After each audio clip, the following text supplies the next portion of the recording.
Here. A commission, yeah, here. Commission Vice Chair Stamper. Here.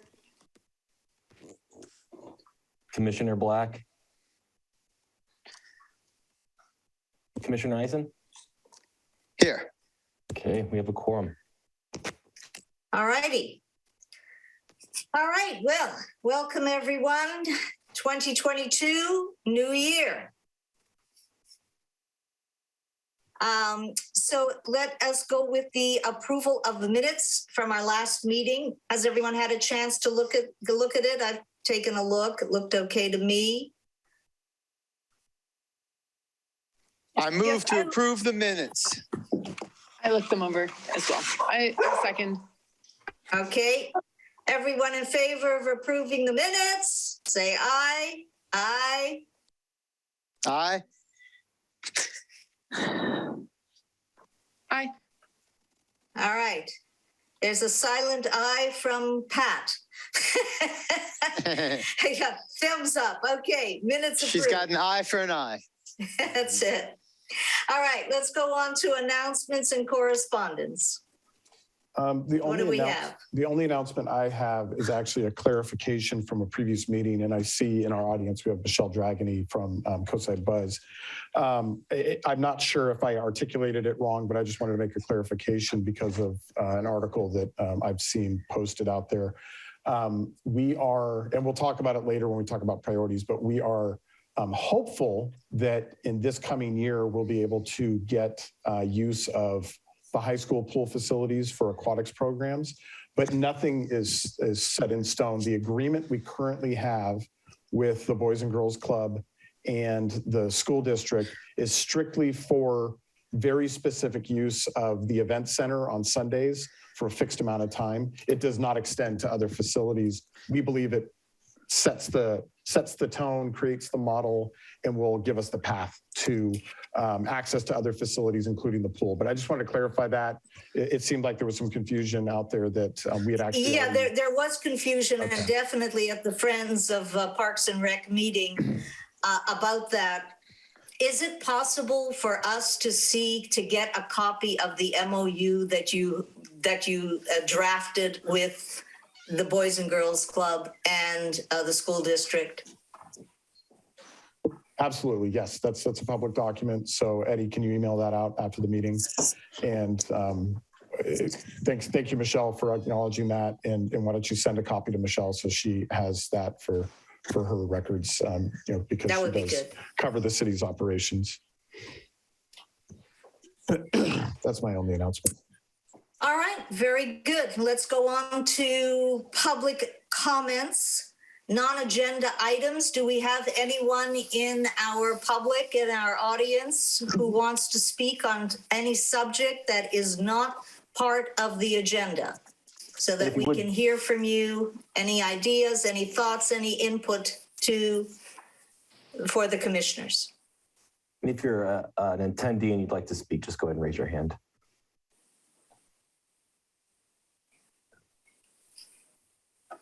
Okay, it doesn't look like we have any public comment.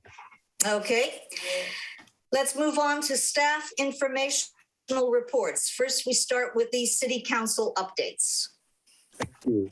We've had 2 meetings of the city council since our last meeting of this commission on December 21st, right before the holidays. That's typically our second meeting in December is typically a smaller meeting.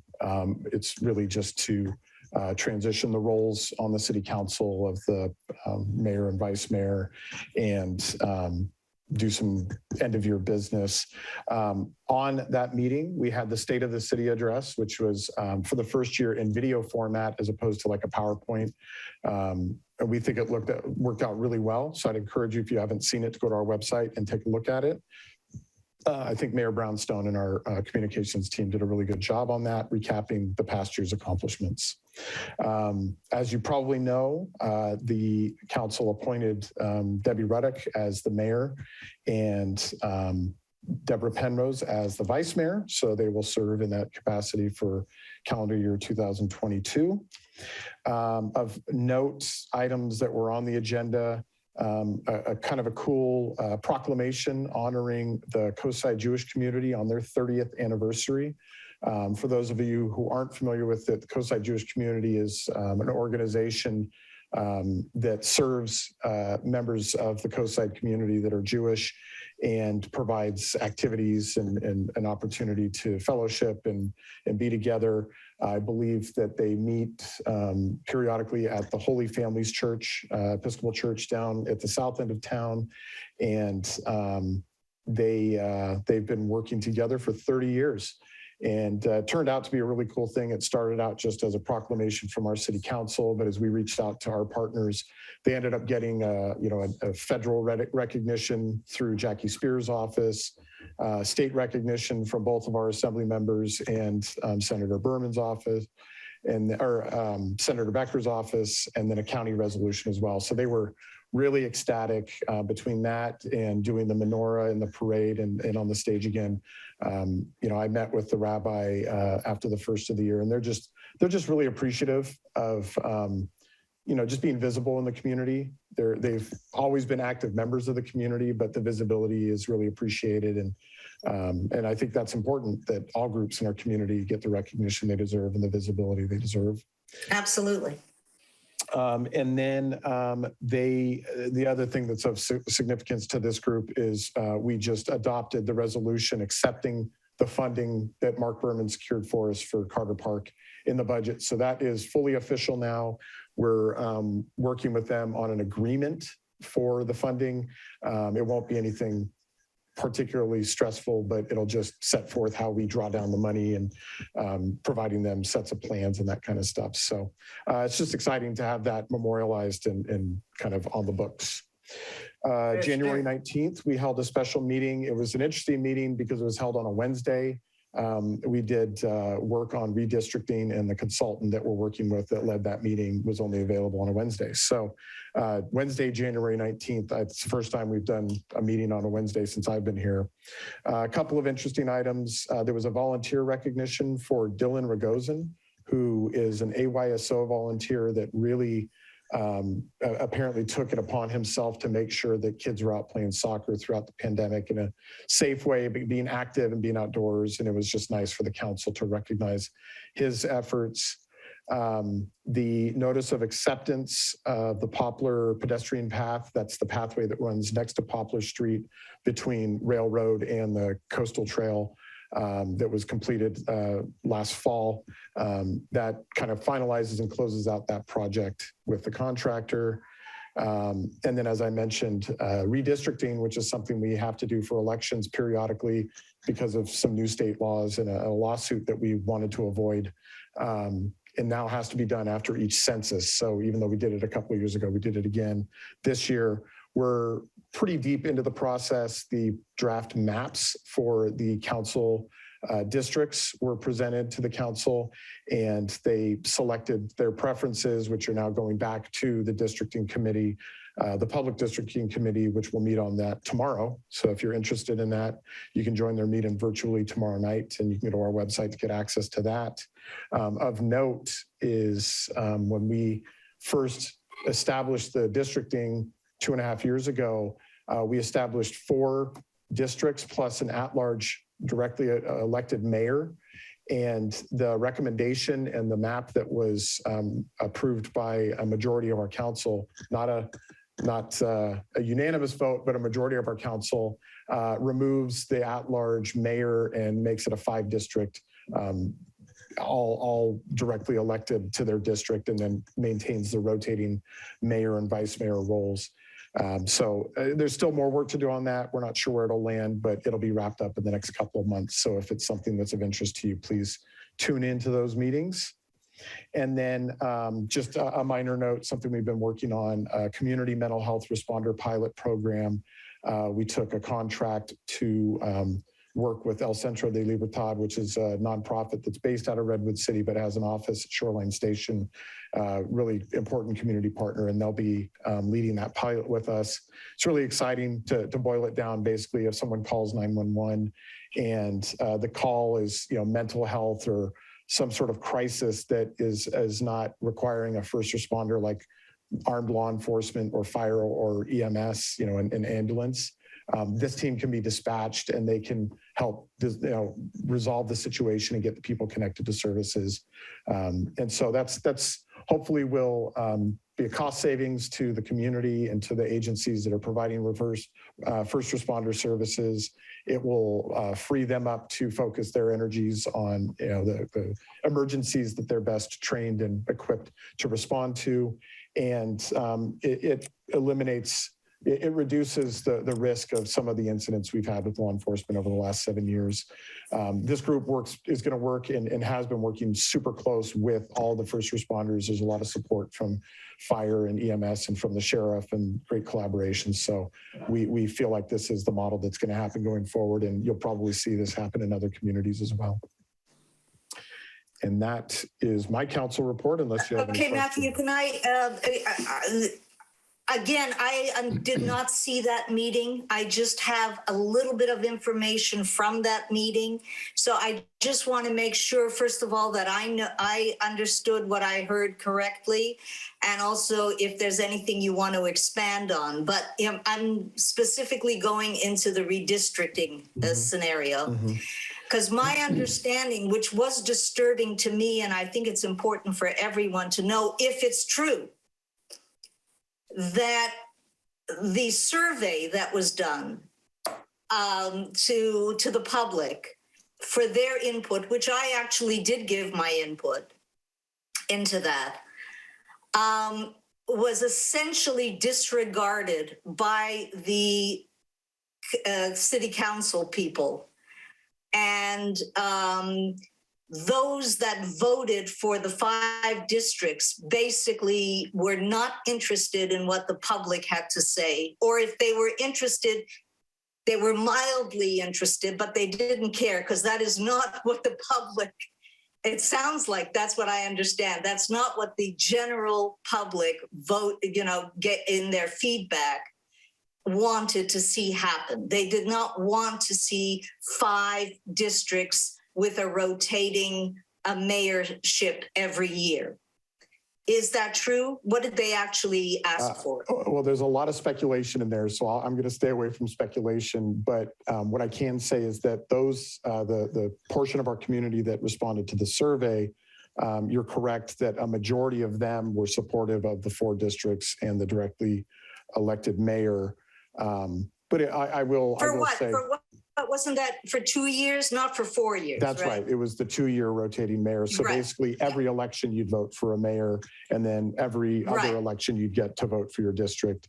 But I will say that is, a portion of the community that responded, and there's other feedback that other council members are getting as well, and the feedback from the Citizens Committee. And so, that's how 3 of the council members chose to vote. I can't comment on why or speculate on why. Right. Although one of the obvious things is before this, Robert was not going to be able to run. After this, now that there's going to be 5 districts, Robert is going to be able to run again. I believe that is true, at least in one of the scenarios, yes. Right. I have a couple of comments about the recreation related stuff in that council meeting. Oh, okay. Good. There are 2 things. One is the Poplar project that was just, the railroad to the ocean. I actually took some pictures when it was raining because we actually have a drainage problem that's right there where the trail starts and it hits railroad. And I was waiting to see if there was going to be some final thing done about the drainage. But I just wanted to alert you guys that I really think it could use a teeny tiny, maybe 5 plank wooden bridge, because just even small amounts of runoff make it impossible to get onto the path without getting your feet wet. Yeah, if you've got pictures, please forward them to us. Okay. You can send them to me and I'll forward them along, or you can send them directly to Public Works. But I think that's important feedback. I know that they did some storm monitoring, but depending on the time of day and where we were at in a storm, they might not have seen that. So that would be important for them to definitely. see. It will be like, it's big enough that if you are not agile, just small amounts, like you kind of have to jump. Right. So, And the whole intent of this is to make it really accessible. So I think that is. so really I think we important. need some small thing. The second thing is just that there was also the Poplar Street project. And the one piece that I feel, it was kind of weird, like the Poplar Street project came up with the pedestrian committee, but maybe I just forgot completely, but I don't think that it came up before Parks and Rec. And it actually like is very much related to the coastal trail and recreation because of the fact that we're trying to make pedestrian pathways that connect all of these parts of Half Moon Bay. And I just think that given the way that there seems to be like a little bit of a mismatch in terms of what the city thinks that people want and what people have responded to wanting on that project, that I'm hoping there's a way to, like, it might be too late.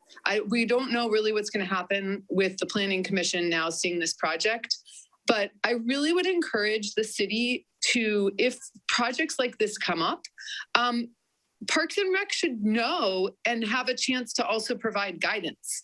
Because I think we could have saved the city some headaches of potentially noticing things that our commission is thinking about prior to them trying to present something.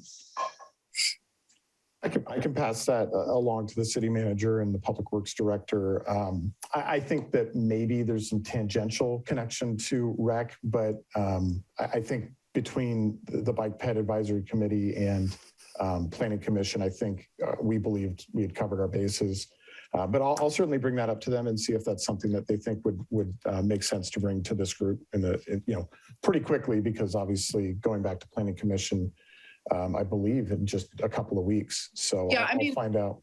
At this point, it might be moot, but there will be. Just as a more general comment. Yeah, there will be other projects. And I think Parks and Rec is really important because we're trying to think about how to connect recreation. And I mean, honestly, part of recreation is just using our trails and our paths to enjoy the day, right? Like in Half Moon Bay, maybe you're just walking to the farmer's market and that's your recreation for the morning.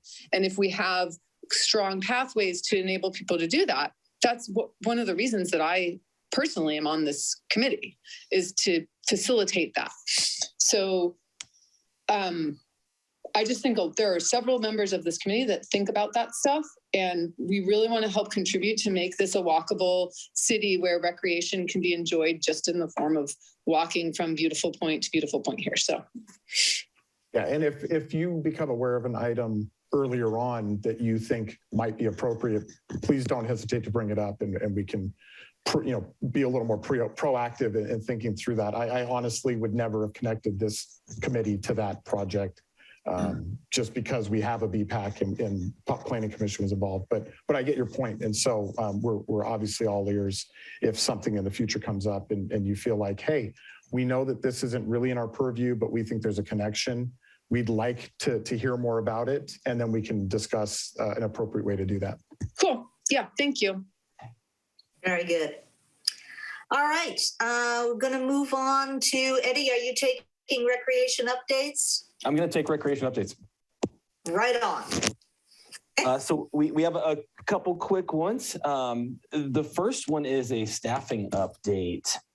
So pre-pandemic, here in the rec office, we had 3 full-time staff, myself and 2 recreation leaders. We had to furlough one of those positions during the pandemic, and so last June we were given the opportunity to bring back that position that we lost, that full-time position, and we have a staff here that's been a building attendant in the rec department for about 4 years. His name is Taylor Callan. He's a biochem grad from Notre Dame who somehow in the world found his way to recreation. And we actually asked Taylor if he'd be interested in jumping into that open recreation leader position in the interim.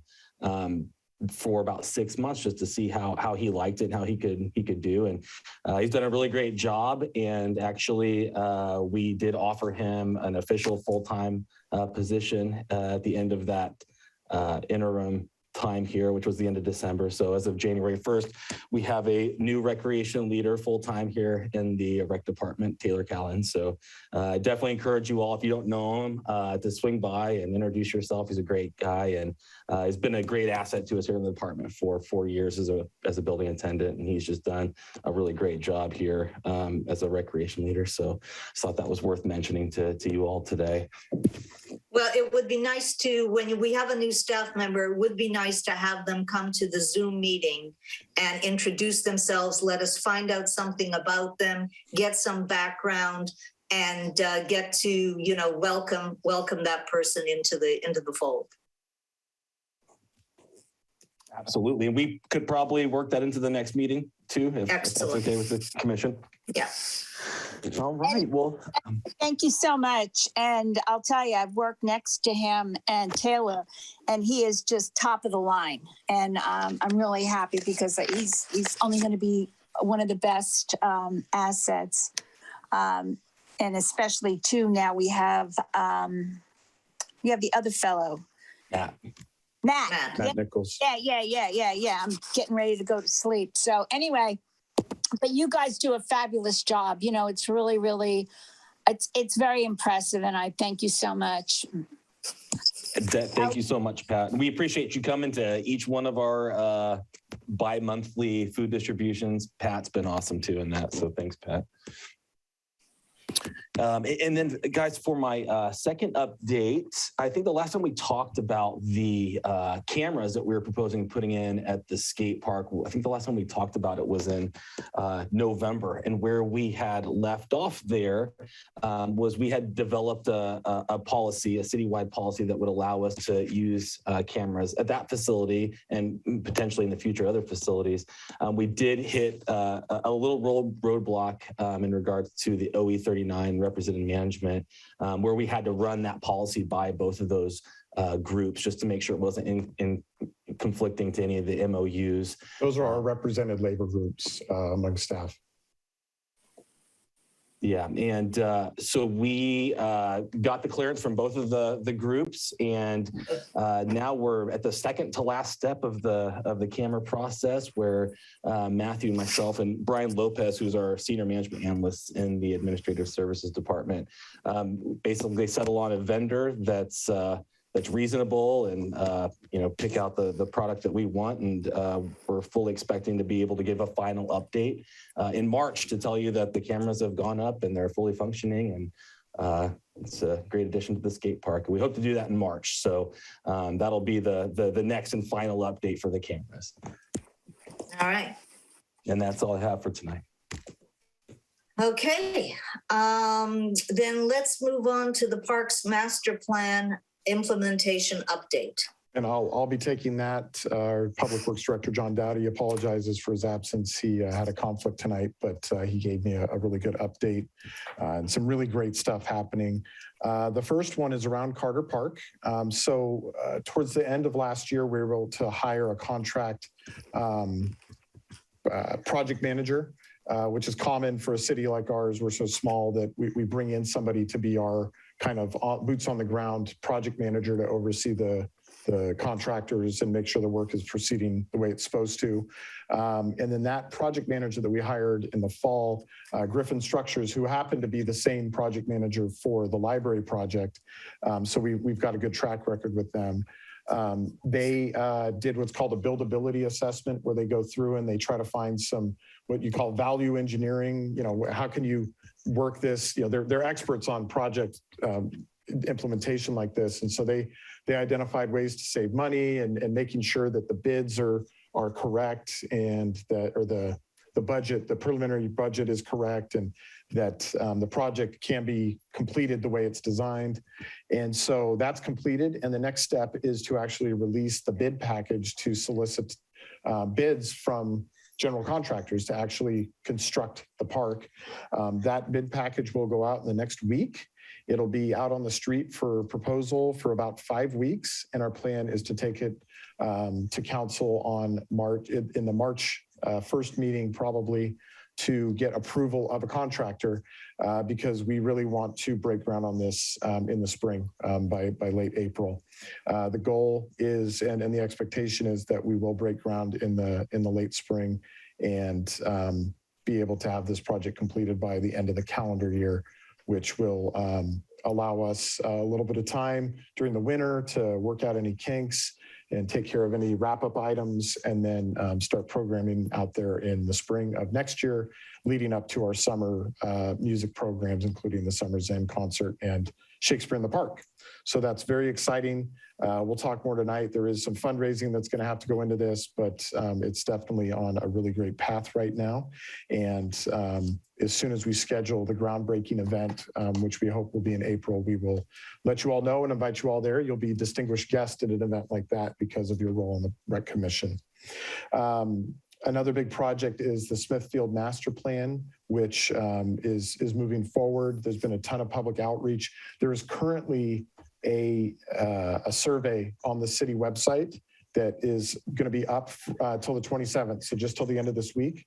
If you have not gone in and filled out the survey and are interested in doing it, please do so. Also let your friends know. You can really simply just give them the Half Moon Bay website link, which is hmbcity.com. There's a scrolling banner, and it's the first item in that scrolling banner. You cannot miss it. And that feedback will feed into the work the architect has already been doing and the feedback they've already collected. And the goal is at our next meeting on February 23rd, we will do a work session similar to what we did for Magnolia Park with this group here. So we will obviously heavily notice that meeting and try to get a lot of public participation at our February meeting and talk about what Smithfield. Matthew, what does it say? What does the banner say when you're on the website? Let me pull it up.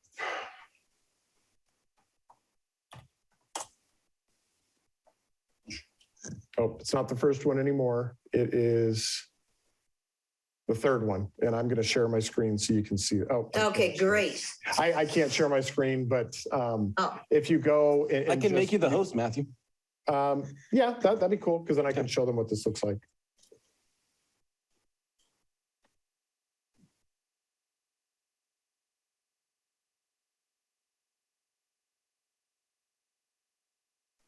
Okay, you're the host now. Yep. Okay, can everybody see that? Oh, okay, great. So this is our homepage. It's the third. There was some COVID notices. Okay, but Smithfield Park Master Plan is what community people survey, are looking for. Yep, and community survey for Smithfield. And then when you click on it, it takes you to another web page that will actually walk you through the survey. And it's in English and Spanish, easy to follow, and is really going to be important to continue to gather feedback. There's been several meetings with stakeholders like Little League, the Friends, Coastside Land Trust because of the adjacent trails and activities, and community feedback is obviously very important. They took a lot of good feedback at Nights of Lights, and we hope to get more feedback through this, and then a real good working session with this commission next month. Okay. Anyone? Do you have Colleen? Anyone going to post that on Nextdoor? Yeah, we'll notice that heavily after this meeting. Yeah. Okay. Good. Good. Go ahead. Review part, like if they now know here's what we can and can't do. Say that again. The environmental review stuff, is that done now? As far as the constraints go? Yeah. I know that some of that's been done. I don't know exactly where it is and what, I believe when John comes to present to this commission, he'll be able to get into more detail. I don't think the survey gets into that. I think the survey is more broad, just about what generally people want to see out there. But I think what you're trying to find out is what kind of constraints there are on that property. Yeah. Yeah. So I will let him know that, of course, that's something you all would like to see. And I think we've got enough done that there's something he can show you just so we know how much is constrained versus how much is buildable. Because we own a huge portion of the property out there. But based on the preliminary stuff I've seen, unfortunately, there's not a lot of expansion opportunity. It's more just rethinking what's already out there. And how can we squeeze in a few more amenities? So, Right. okay. Another important update, a few months ago, Todd Seeley, our Public Works Superintendent, came and spoke about Ocean View Park and the final improvements to be done out there around the playground.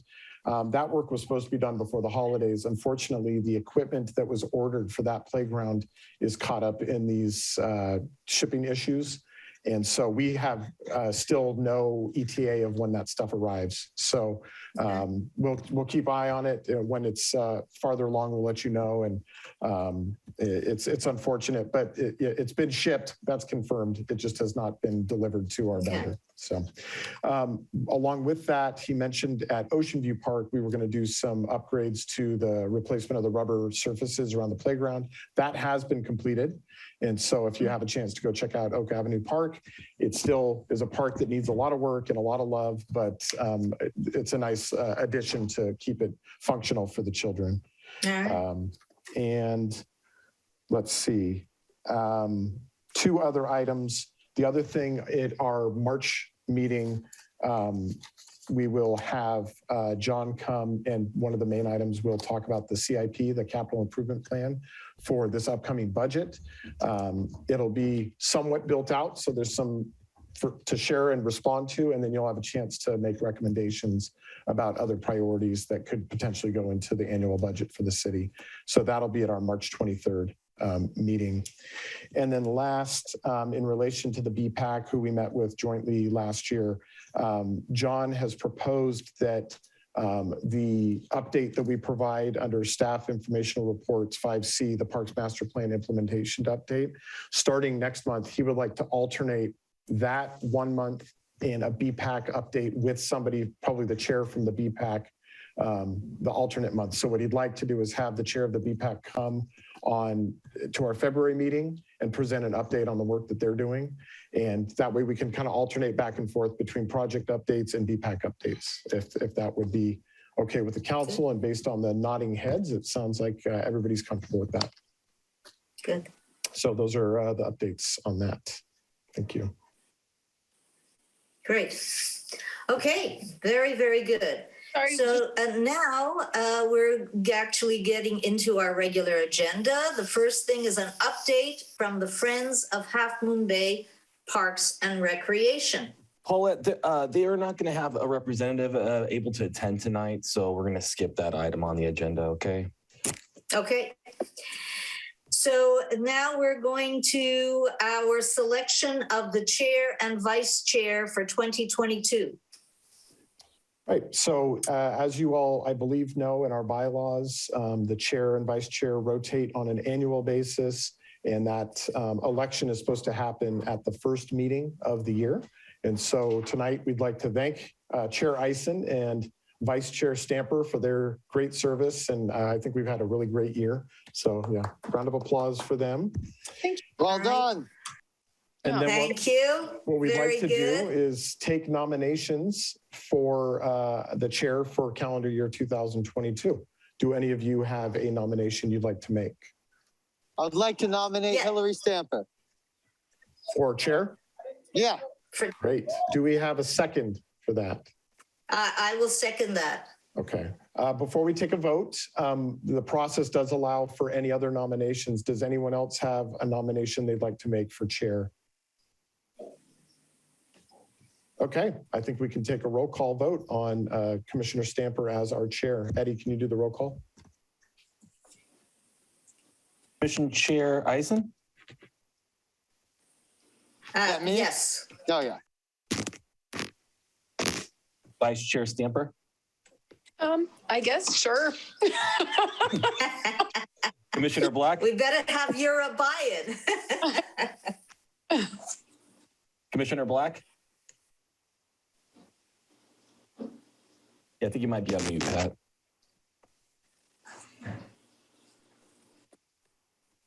Yes. Great, thank you. And Commissioner Eisen? Yes. And we still don't Great. have Louise here. Welcome, Chair Stamper. All right. Welcome. And don't worry, we will, Eddie and I will set a meeting and we'll do some orientation with you and help familiarize you with how to run the meetings and some of the other responsibilities. But if I can put you on the spot, I'd like to give you the opportunity to lead the meeting from this point forward, including calling for nominations for a vice chair. Okay, yes, I will want your support in leading the meeting, but I will try to do it. So without Luis here, I feel a little sad, but yeah, does anyone want to nominate a vice chair? And of course, feel free to nominate yourself. Well, I'd like to nominate Adam Eisen for vice chair. Yeah, good idea. I third. Sold. Are you willing to serve as vice chair? Mr. Eisen? As long as Hillary's my chair, I'm willing to serve. All right. Okay, let's take a quick roll on that. Chair Eisen, Yes. Vice Chair Stamper, Yes. Commissioner Black, Yes. Commissioner Eisen. Yes. We have a new vice chair. Yay. Yay. All right. Hillary, unmute yourself and take it away. This probably means that I need to be looking at the agenda. Okay. So Matthew, can you tell us what the next agenda item is? Absolutely. It is the setting of the 2022 calendar, and I'll actually be running with this item. So thank you. So another thing that we always take care of the first meeting of the year is establishing and setting the calendar for that calendar year. So, as you know, our bylaws have us meeting on the fourth Wednesday of each month. This is an opportunity if we want to make exceptions to that. I'll just give a little background. By doing the fourth Wednesday of each month, for most months, it puts us in the last week. For a few, there's a fifth Wednesday that would give us a little bit longer time in between meetings. Typically, we didn't do it this year, but historically, this commission has taken a recess during the summer. And so that's something you'd want to decide, typically July or August. And then, as you know, the standard November meeting and December meetings fall right within some holidays. And so we tend to merge those together. And so we choose a middle date to at least do one meeting during that time period. So historically, we've done 10 meetings per year. That is up to you all to decide how you want to manage it for the coming year. If we follow what we've done the last several years with merging the final two meetings, we can either do December 7th or December 14th, although December 7th falls the day after a council meeting, which makes prepping for it a little bit more difficult on staff. And so I think we would lean more towards the 14th. If that's your pleasure. But with that, if you have your calendars up, the dates we would be talking about are tonight, January 26th, February 23rd, March 23rd, April 27th, May 25th, June 22nd, July 27th, August 24th, September 28th, October 26th, and then either December 7th or December 14th. And then again, with the option to take a recess during the summer for one meeting, which is pretty standard among commissions and boards doing this. So do you want us to vote on that right now? I think what you could do is call for any discussion if people have any comments or concerns about any of the dates or any ideas about what they want to do during the summer. Yeah. Does anyone want to offer an opinion on recess for summer and then the date that he offered for the later date in December? Paulette, unmute.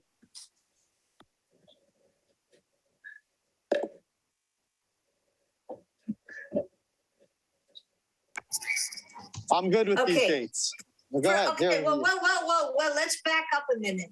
First of all, this is really unfortunate that we don't have Luis here, because this is a discussion that must be had about him, his availability, his dates, what he can do, if he can never be consistently here with us, if he can be, but it's on a different day, maybe all of us could be okay on that different day. I mean, we really he is the key here, as far as I'm concerned, one way or another. We have to figure out this thing because we've pretty much been operating as a foursome all year. And, this should not continue. So either we find a way to accommodate his schedule, or else I feel that it's time absolutely to talk to Joaquin and to Luis about his service on the Parks and Rec Commission committee. And I will share in that regard, the bylaws allow this commission to take a vote on an action like that only after they've missed 3 consecutive meetings. So it's a little bit strict, he's missed more than that. 3 consecutive meetings, and I don't believe he's missed 3 consecutive at any point.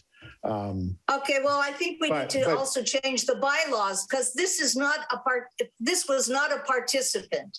And if he's able to get around it the way he has, that means our bylaws stink, because we ended up essentially operating as 4 people. I mean, I think that, so first of all, I would be happy to try to reach out to Luis if that is the right way to do it. I can reach out to him as quickly as possible if we want to hold on approving our calendar, which seems feasible as long as we're willing to agree on the next meeting. Right. And just try to see if there is a day that in fact would work better for him. I mean, I will really quickly, sorry. Go ahead. We don't have the latitude to change all the meetings because they're conflicted. Like if someone says Thursdays are better for me, we cannot just move the meetings to Thursdays if that's kind of. Okay, but in Luis's case, one of the things that he told me is that if it started at 7, he would have been fine.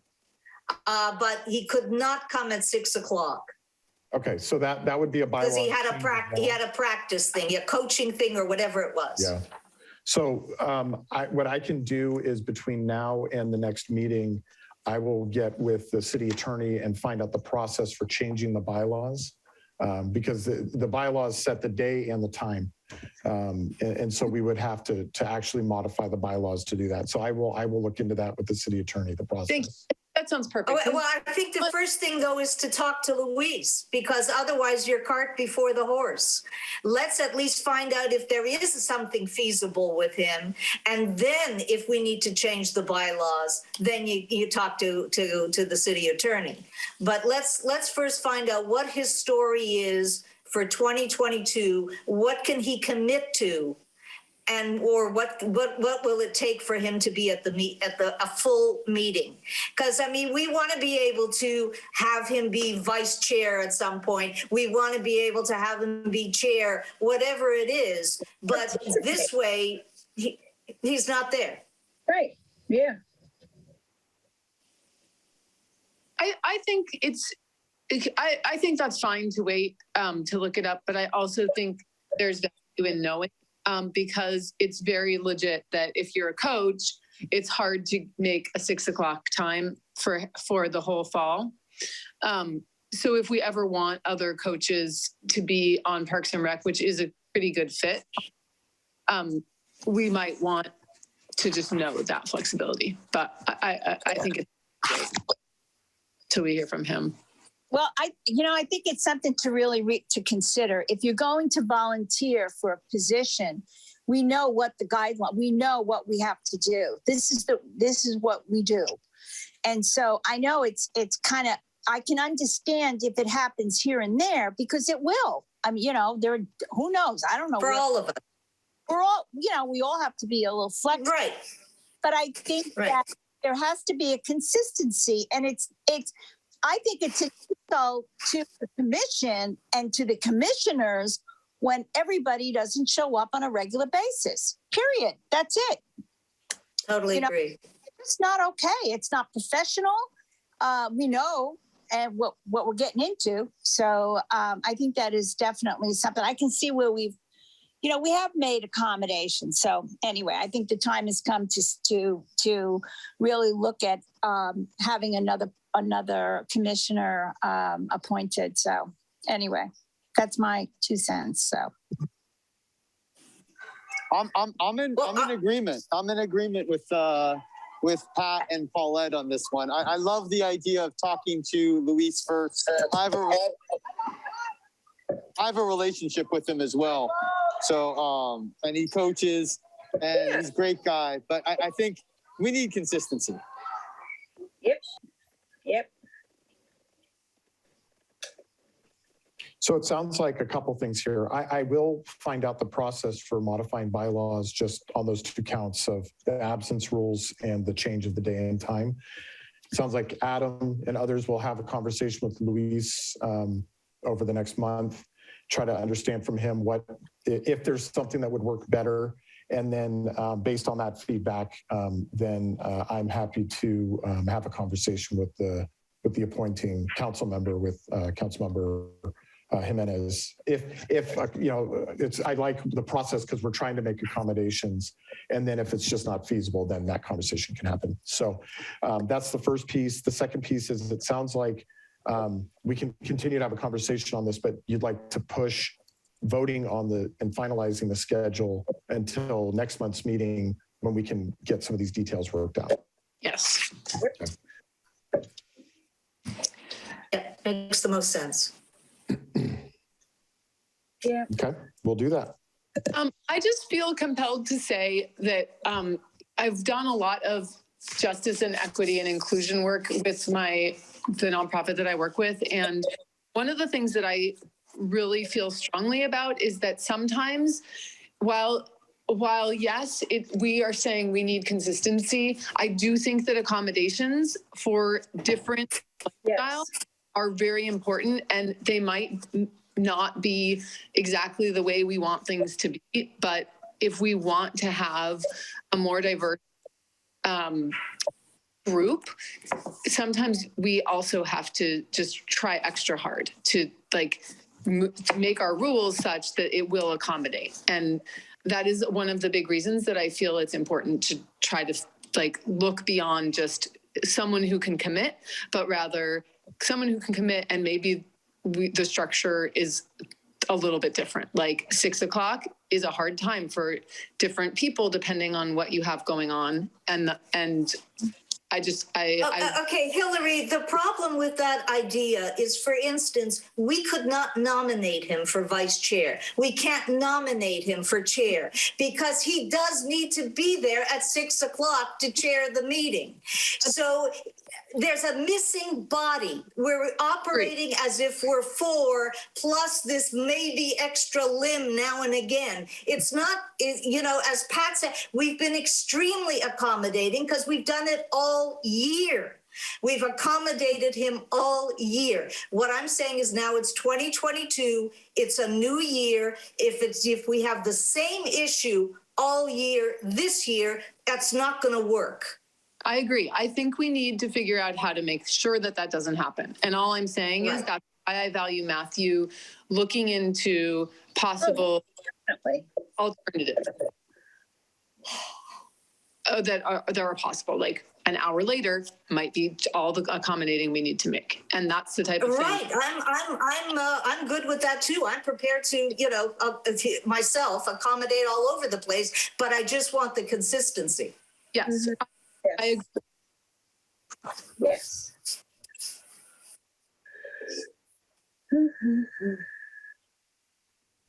Okay, so we'll bring this item back in February, and we'll have a little more information and have a good discussion about it.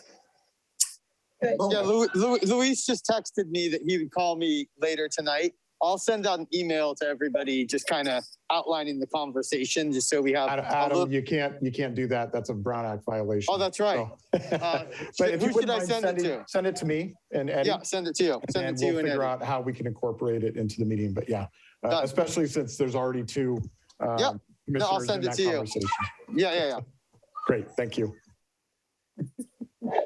Okay, the next item is our future items preview. And as part of that, we want to talk about priorities for the upcoming calendar year. And so I'll jump into that. So we covered this some in our December meeting, but based on feedback I got from commissioners, they'd like to see it one more time before we jump into next year's priorities. So I'm going to share my screen again, and I'm just going to show the summary of our priorities from this last year. Can everybody see this Word document? Yep. So the commission priorities included the Carter Park funding and development, and the original priority obviously was much more focused on grants and fundraising and other things. And then of course we got that great news that the budget we got the state funding. Unfortunately, I have not had the bandwidth to push forward the fundraising activities, but I've had some really great conversations with Commissioner Eisen, with our chamber executive, Crystal and Geet, and we've been talking to some of the performing arts groups, and I think we'll be ready to kick this off soon. We have to develop a policy and a naming policy and all that information. So we'll be doing that with Commissioner Eisen as our subcommittee, and that does need to kick off soon, and we're hoping that'll happen in the next month. Yeah. The Boys and Girls, the MOU with the city and the school and the Boys and Girls Club, through Eddie's great efforts, we got that MOU in place, and we're in our pilot period currently. And as we talked about earlier, we hope to expand that to other facilities, and our real focus will be on pool and aquatic activities in 2022. But that still remains to be seen. That is not set yet with the district or Boys and Girls Club. We talked about Earth Day activities. Obviously with COVID, those didn't happen this past year. April was right in the throes of it all. But there's a goal for this April 22nd, which is Earth Day or something along that week or weekend around that. And we're already working on creating a collaboration with Public Works and the Chamber, and maybe connecting the Coastside Recovery Initiative to move that forward. Johnston House MOU and planning. This past year, we did enter into an MOU and some easements with Peninsula Open Space Trust, who owns some adjacent properties in Mid-Penn Regional Open Space District, who also owns adjacent properties.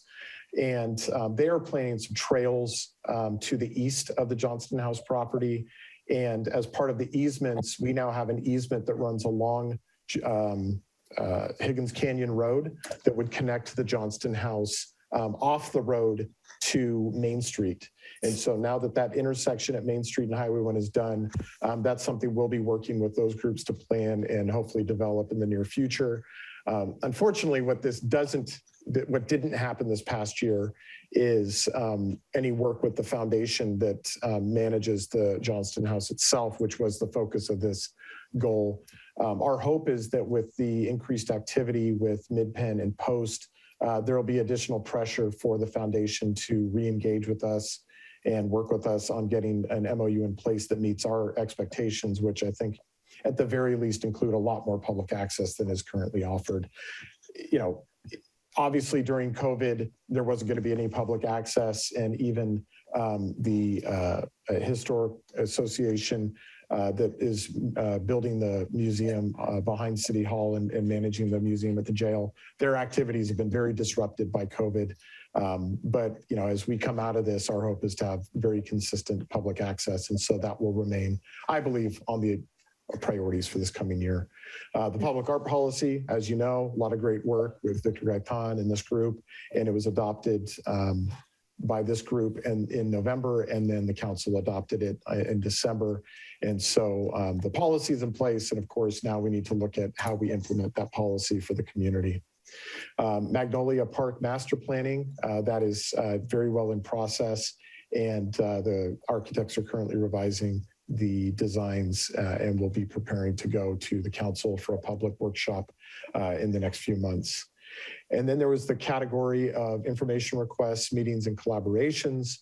The coastside-wide coastal trail planning group, we started with a BPAC rec joint meeting, and then BPAC has this on their agenda early this year. And they may have actually already had an initial discussion on it. and can report out on it in February when the chair comes to report to us. And I expect that we'll want to have a discussion about this further with that individual at our meeting in February. The Granada Community Services District collaborations.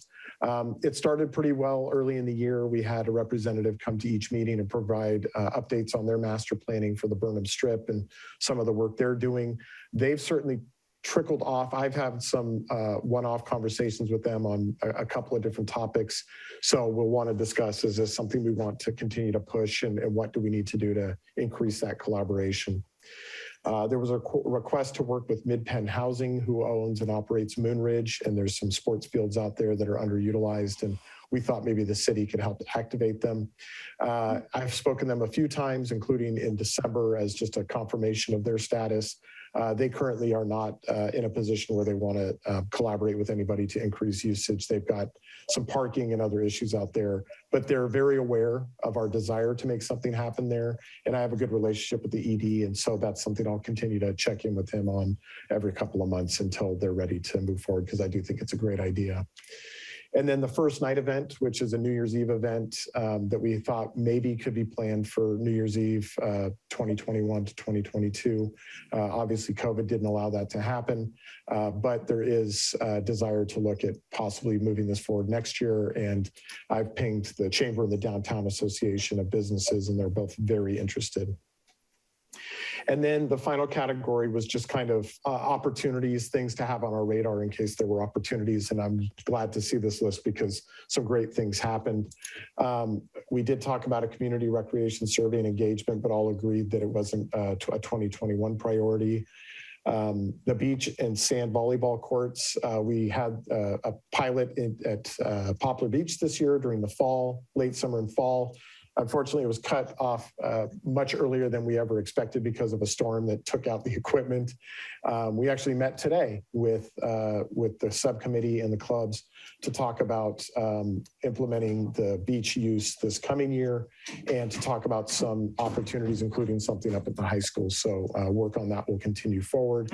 And I think there's a lot of exciting developments there. I'll also mention that when it comes to beach volleyball courts, there's been some feedback that we've gotten already on Smithfield that that might be an opportunity for some a permanent facility. That would be the best. The bicycle pump track, which we really thought was kind of pie in the sky, but we wanted on our list. And then the Magnolia Park item popped up, and we've really taken advantage of that. So that is remains a firm part of the plans for Magnolia Park under the master planning. New and inclusive events, Make It Main Street, I think is the most notable thing that happened this past year. And we're working with the organizers to move it forward again in 2022. We had planned with ALAS, a Hispanic Heritage Month celebration, a parade and festival that was canceled right around the same time as Pumpkin Festival due to fears around COVID. And then the Wine and Jazz Festival is something that's gearing up for this coming calendar year. And then 880 Stone Pine, we wanted to have a chance to explore recreation uses. That was put on hold and tabled because the council has directed staff to explore housing out there initially. If the housing option does not come forward or become feasible, certainly we'll bring that back as a discussion topic for this commission. So that is a recap of last year's plan. Before we talk about just in general the process for the coming year, does anybody have any questions on any of the 2021 items or accomplishments?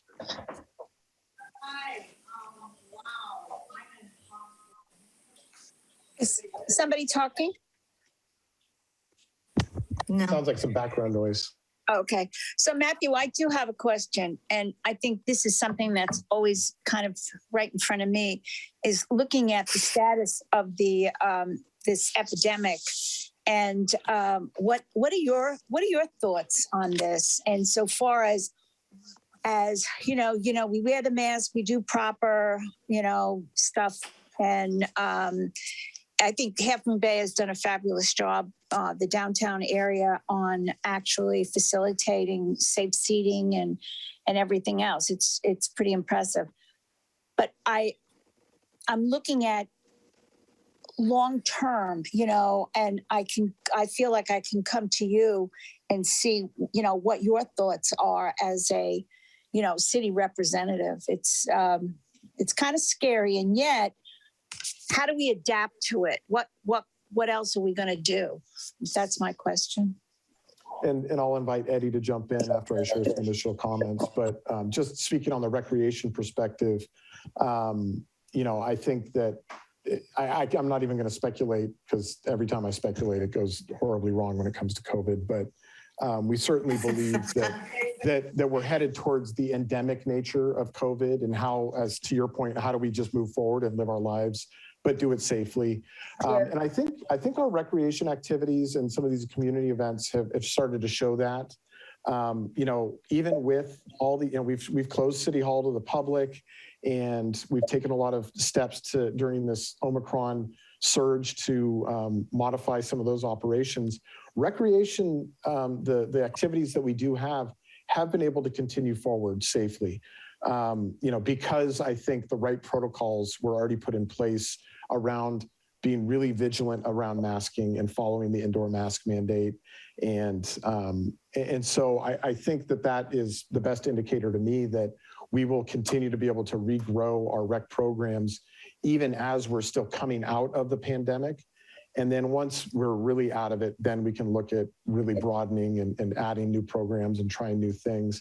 And then, events have been very focused outside, and historically outside events have been tough on the coast side because of the weather. But, I think we've all noted that the weather on the coast, other than the storms we had this past winter, seems to be a little more mild and has been more conducive to a lot of really great outdoor events.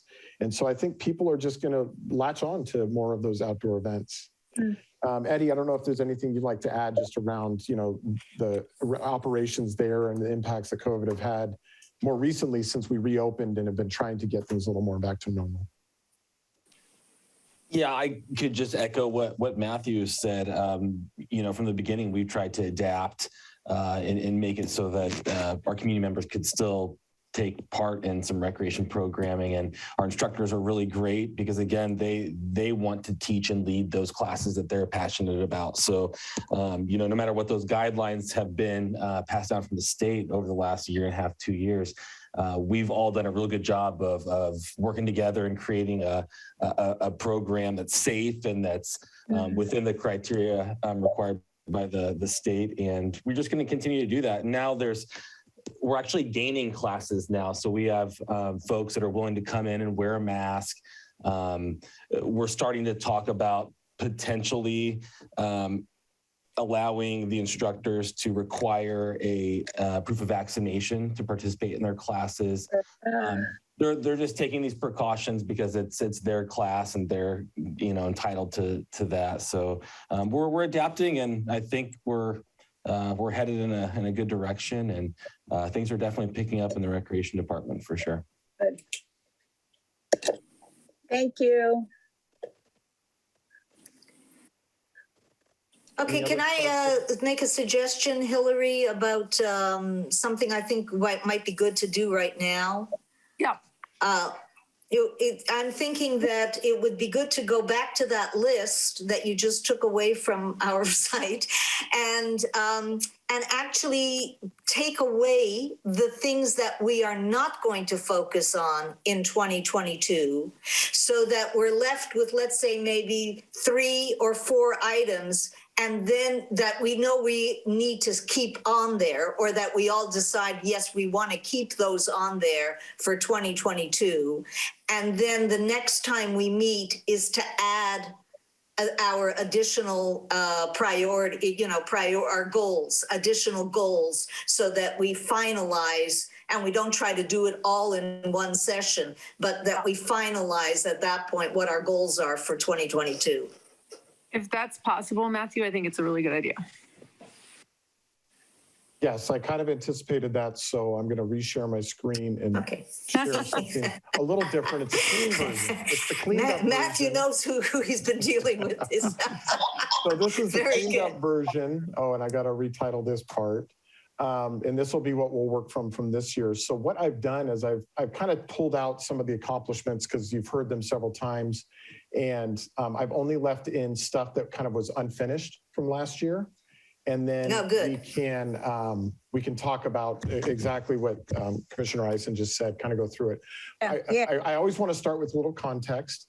The commission priorities should always take into account and reflect council priorities.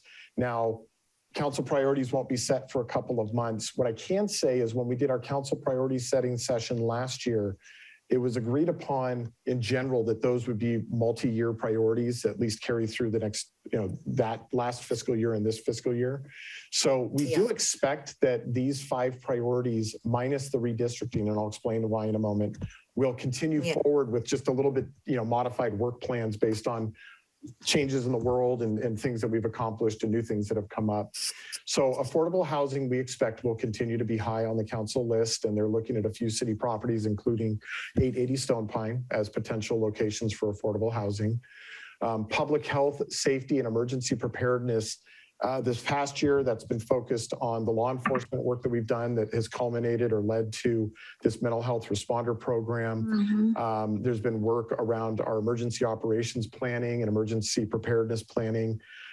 There's been work on a community group of professionals and practitioners that talk about drug abuse, especially the opioid epidemic and some of the other drugs that have become a real issue in the community and led to some deaths. And so I could see some of that stuff continuing into the next fiscal year. Yeah, especially when we're talking about drainage. Yeah, and that kind of falls both in this one and the community climate resilience and sustainability. The storms have uncovered some real issues with some of the drainage in Half Moon Bay and some work that's going to have to happen around that. Our climate action and adaptation plan was put on kind of a back burner while the electrification ordinance was worked through. Now that that's kind of come to some resolution, a softer resolution than the original plan, that will allow that staff to go back and finalize the climate action and adaptation plan and work on some other sustainability efforts in the community. Economic recovery and development focused mostly on the recovery initiative, which was super successful this past year, and will probably continue forward with implementation of the recommendations that came out of that initiative. And then redistricting really does wrap up this fiscal year. There will be an election next year, which our city clerk's office will be very involved, but there may be opportunity to look at something else here. Some of the things that we've kind of been thinking about as staff is, being able to put a real emphasis on all these grants that are becoming available from the federal and state government, and really putting some resources into really, grants are tough because they ebb and flow. Sometimes they're all there and other times there's nothing happening. Is how do we get resources during this kind of peak period that's, I'm not going to say unprecedented because it seems to happen after every recession. There's this big influx of new grants. We think that and around infrastructure and transportation and digital infrastructure, there's maybe some work that is going to need a lot of focus around those areas in the coming year. So that's just a little bit of context that won't be set until March.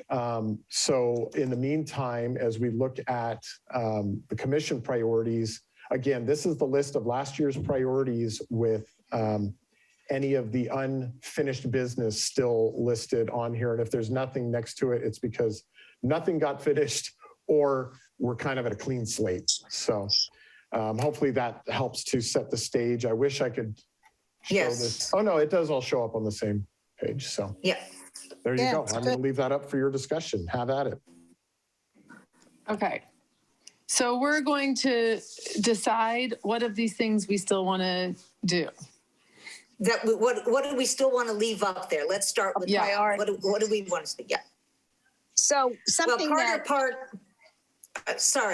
Park obviously to me needs to stay up there. It's still in its infancy stage. It's and infants, and when I say infancy, especially the part that we're going to need to focus on, which is fundraising.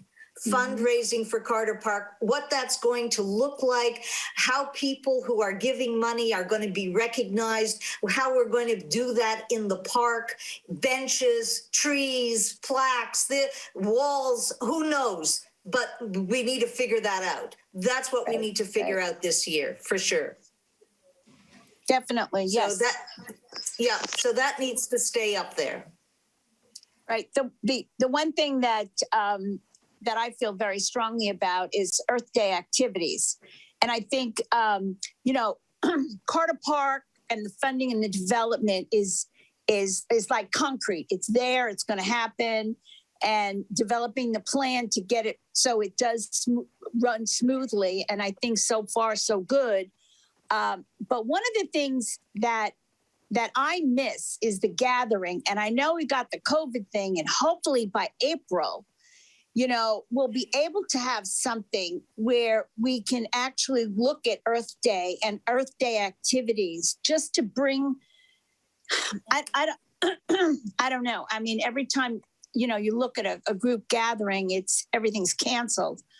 But to have something even focused downtown with our businesses and stuff to actually develop some sort of program around our Earth Day, because, this area here is it's like a gold mine of positive, loving the earth, the whole deal. I feel very strongly about this. And I think it'd be an opportunity to also to encourage our population, whether they live here or they're coming in for the weekend, to participate in doing a better job with the earth around them. That's my personal thing. And the rest of the thing, but everything else, I'll go with whatever everybody would like to see. So thank you. All right. I just want to add to Pat's, the bottom line is we want to make a bigger deal out of Earth Day.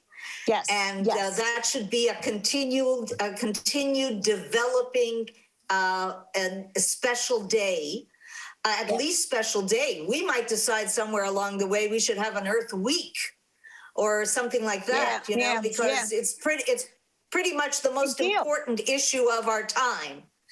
And so, so getting more awareness constantly about all aspects of it is something that I think is really important. We just should be doing a bigger deal. The question I have for Matthew, who would be from the staff, who would be most dealing with this? It's Veronica Vostanak, who's our... okay, Veronica, you've probably seen her. She is on maternity leave right now.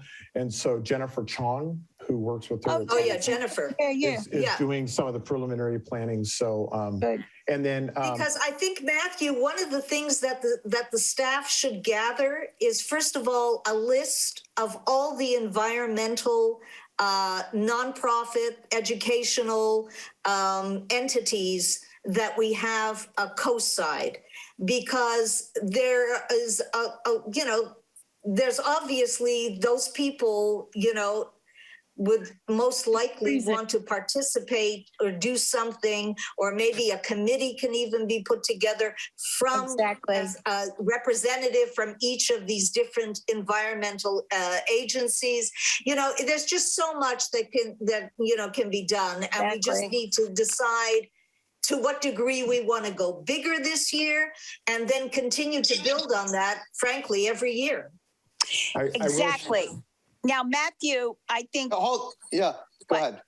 Matthew, I don't want to put everything on you, but I think we have to look at the bigger picture with Earth Day, and also the agencies and the departments that and employment, our schools, how they impact our environment, and to really focus on that as a community.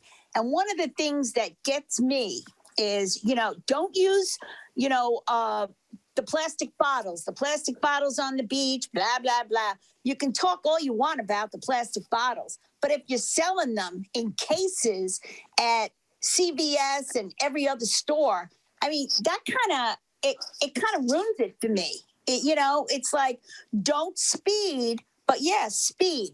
So it's, I think something has to change. We really have to, put our words into actions. And, I love your guys' passion on this. Here's my recommendation. I think we should talk about the topics that we want and then we can dissect them like you guys are doing, maybe in the next meeting or once we come up with the priorities. Yes. I think the passion is fantastic. I love the topics. But again, we'll do one thing at a time, and I'll let Matthew kind of lead the charge on that. Matt, yes, exactly. I appreciate that comment. And I would also just say, when we do get to that point, try to distinguish what is something that what falls under recreation. Right. Like what you were just talking about, Pat, may be valid, but it's not really related. You're talking about like a city ordinance, which has nothing to do with recreation. Right, exactly. So try to divide those two types of comments so that we can gather that information and share it with the right department. But let's keep the priorities for recreation, the discussion. Yes, that's a big part of it because it's connected to recreation. People are recreating and, there's stuff that shouldn't be left on our beaches. It's polluting. So, it's so just figuring how to address some of the results of the recreational activities. I think it's like, I can't even, first of all, it's late for me, but is to have some sort of like a workshop, with all of the stakeholders, really. What can you bring to the table that we haven't talked about that maybe needs to be discussed? Here we are. This is like paradise here.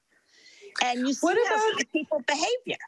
I wonder if we can add an item that's something along the lines of recreation upkeep or something like that. That's a component of, especially projects that result in damage. But I think that we might want to do it in relation to each project because something like pollution on the beach might, for example, be linked to beach going stuff, but just be separately dealt with completely if we were talking about the park. And so maybe for now, would it talk about? No, you're right on, Hillary. Yeah, definitely. And maybe I feel like maybe I'm jumping the gun because this is what I think about. And,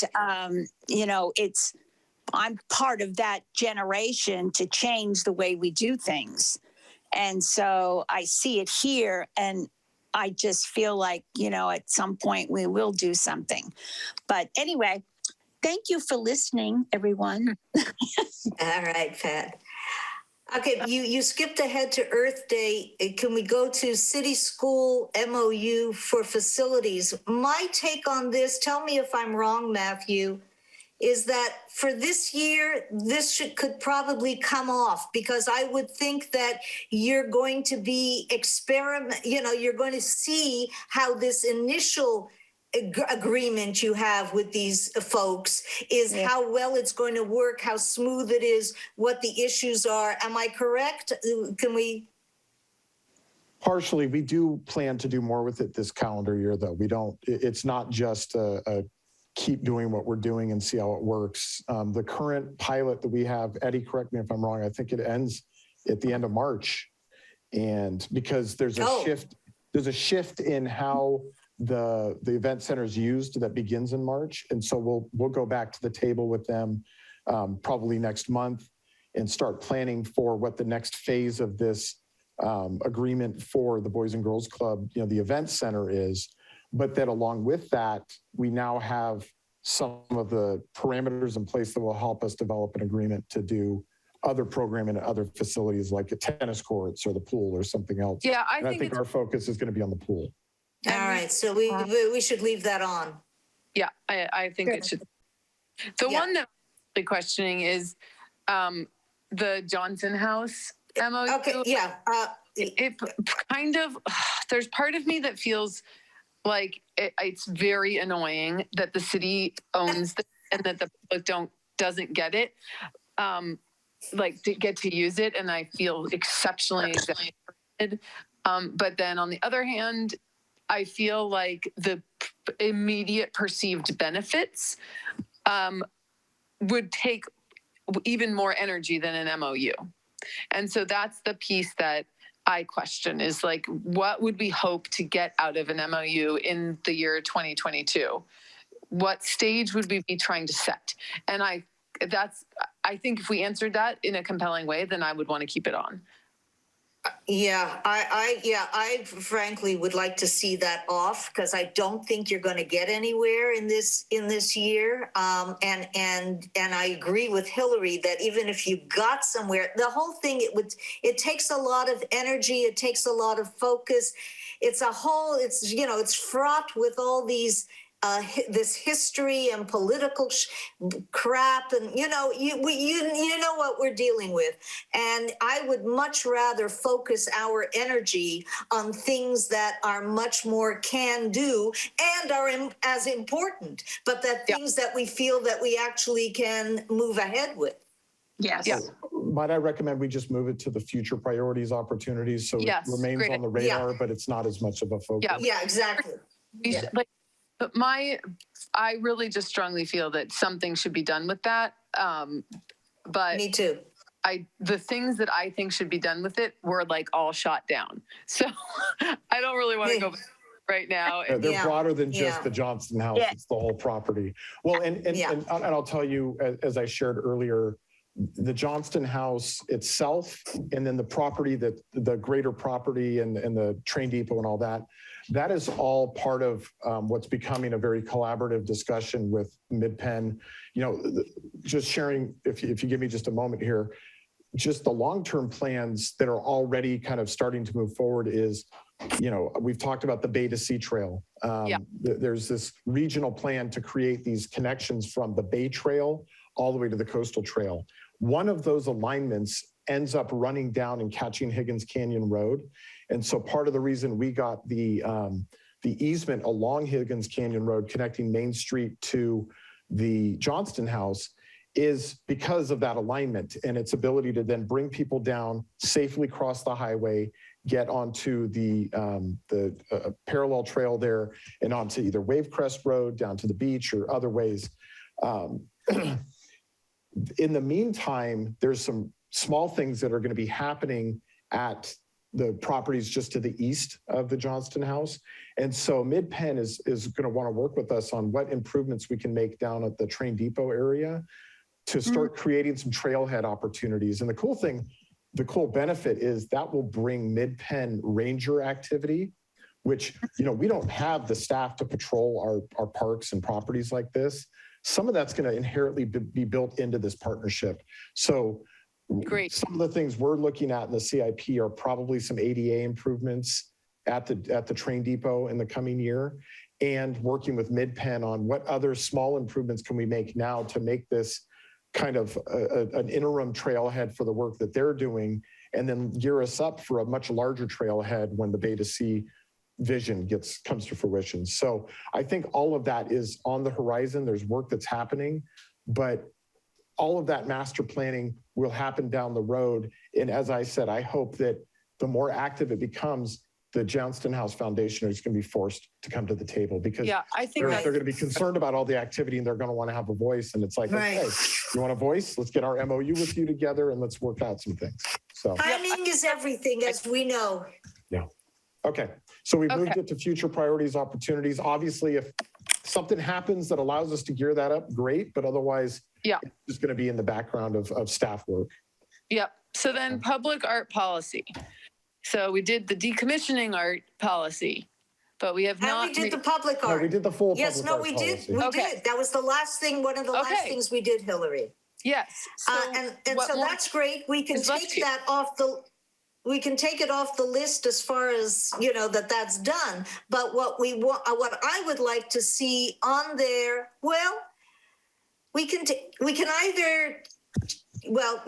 off the list because it's no longer an item. It's been done. Yeah, I think that's fine. And whatever else I have to say, I'll say next month about what I'd like to add to that instead. Oh, okay. Good. Okay. So then Magnolia Parks Master Planning, yes, that should stay on. Mm-hmm. And then Information. Yeah. Can we just talk a little bit about Magnolia, Matthew, in terms of what you foresee the commission's involvement with that from at this point? Well, yeah, I think there's a couple things. So the master plan that you've already commented on and seen, as you recall, it wasn't really to hone in on what each element would look like. It was more to establish what elements would go where. Right. And so for portions of this, I think there is going to be some specific planning that'll happen once the master plan is done. You know, one of the first things we're going to want to take on, and we'll probably include in our CIP, is just some of the infrastructure that's going to be necessary to do any of the improvements there. So getting plumbing and sewer to where the restrooms are going to be and where a drinking fountain might be, and for the community garden, and a spigot is actually part of a pump track, some of that kind of stuff. Getting electrical in the places that we need it. And then project by project, we can move it forward. So obviously if we're able to find the funding and move forward with the restroom, as we've done with other projects, we would bring that forward to this commission. It sounds like some sort of play structure, play features are a desire that are probably going to go into the final plan. Well, we will still have to identify what those look like. We would definitely come back to this commission as the body that facilitates actually figuring out what are those features going to look like. I don't know if the pump track will need a lot of input, but certainly if there's community outreach portions of that, we would do it through the commission. So I think on the master plan, we want to keep you engaged and informed. We want you at the council meeting, if you're available, to comment when we do the work session at the council meeting. But once the master plan is completed, I think the role of this commission is commenting on the individual elements as appropriate as they move forward. And that park is definitely going to be an incremental kind of phased project. There's no way we're building everything at once. So good. Okay.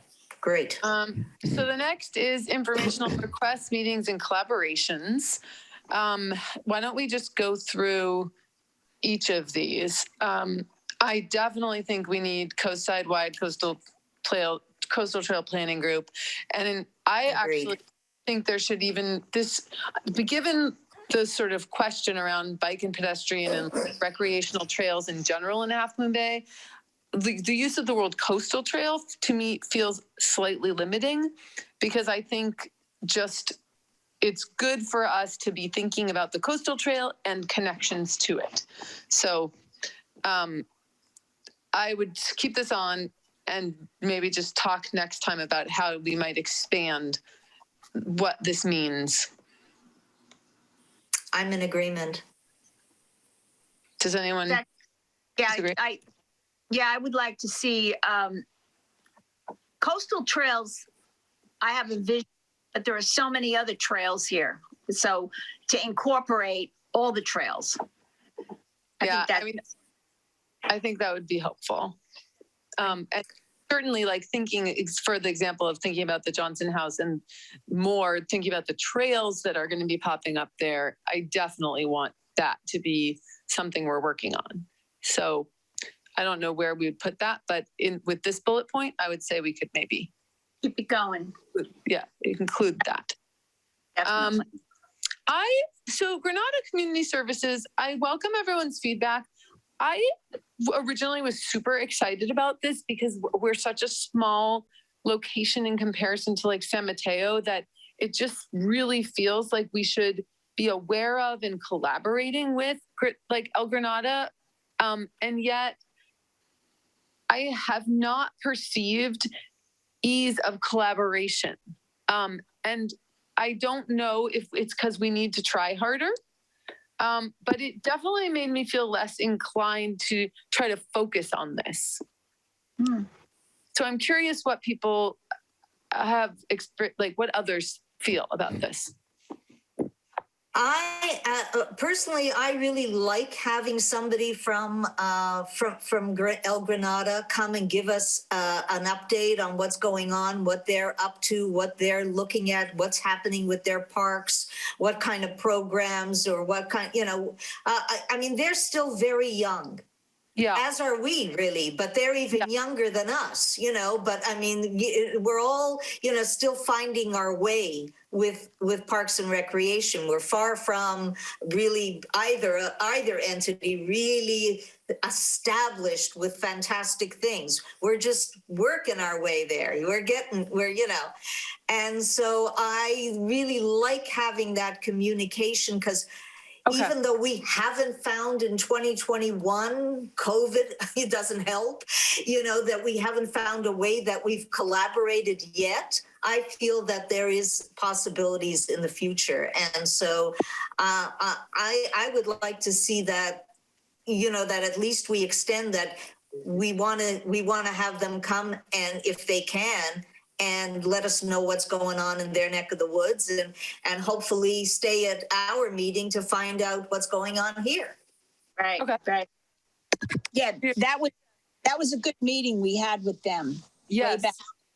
And I think that's real important to keep to develop the relationships, because we're all on the same page when it comes to Parks and Rec.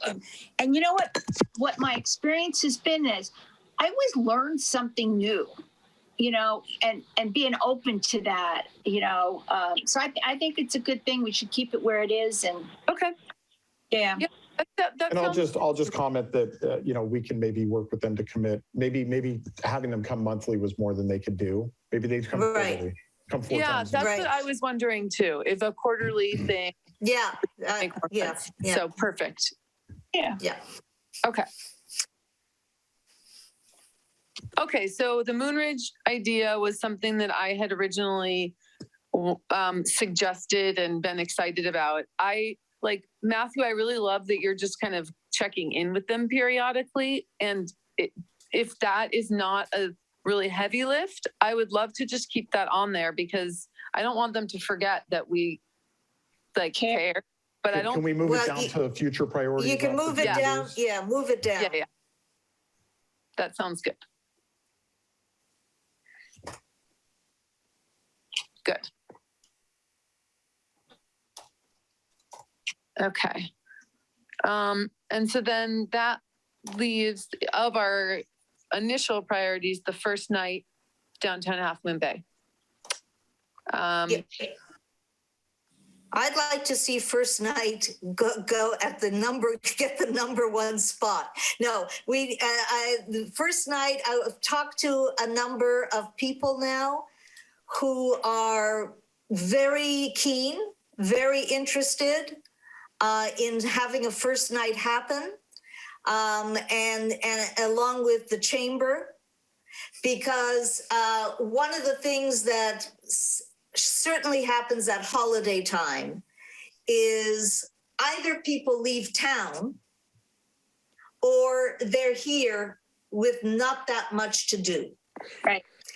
And of course, weather is usually not great. You don't want to be celebrating and imbibing and all of that kind of stuff, and driving and dealing with fog and God knows what. Basically, I think people would appreciate having something to do here in their lovely town. And then when we have something great that we can create in our town, then other people also now want to be here for New Year's Eve, that this becomes a place where New Year's Eve is a wonderful place to go, like Northampton, Massachusetts, where first night is a major to-do. And it starts at midday. It's a family affair that starts at midday and goes, in a lot of cases, until midnight. Some places it goes until 9 p.m.